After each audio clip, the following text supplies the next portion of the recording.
Unsay pangalan nimo ug kumusta? Ako si John o sa kapadre di pamilya gikan sa Barangay Bunawan. Sa adlaw-adlaw na paningkamot nako mailahutay ang akong pamilya dakong ginhawa ang libreng check-up og serbisyo hatod sa Unilab. Mangutana pud sad ko nimo, unsang imong gibati human sa alagang Unilab activation? Malipayon og nagpasalamat ko tungod adunay ing-ani nga libreng serbisyo para sa amo.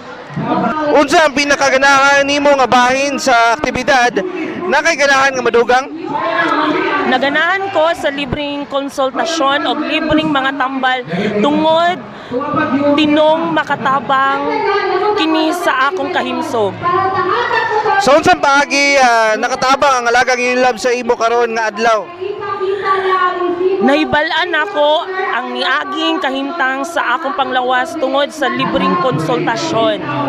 Sa imong tanaw, usa ka importante ani nga aktibidad para sa inyong komunidad? Importante kini tungod daghang tawo ang walay sapat na akses sa serbisyong medikal. Nakadugang ba ni sa imong kasayuran may tungod sa panglawas o pagatiman sa imong kaugalingon? Oo, mas nahimong aware ako sa saktong pag-atiman sa panglawas o paggamit sa saktong tambal.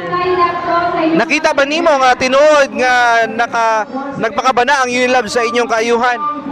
Oo, tungod dili lang sila ang nakabaligya og tambal kundi naghatag usab sila og libreng serbisyong medikal.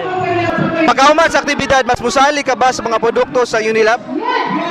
Oo, tungod nakita nako kung unsaon nila gipahalagahan ang kahimsog sa mga tawo. Mas dali ba nimo mapili ang produkto sa Unilab kung magkinahanglan ka og tambal? Oo, tungod kabalo ko kung subok og epekto ang ilahang mga produkto. Kung adunay laing aktibidad ang alagang Unilab, mobalik ba ka? Oo, tungod dakong tabang kini sa ako ug sa ako ang pamilya. Daghang salamat.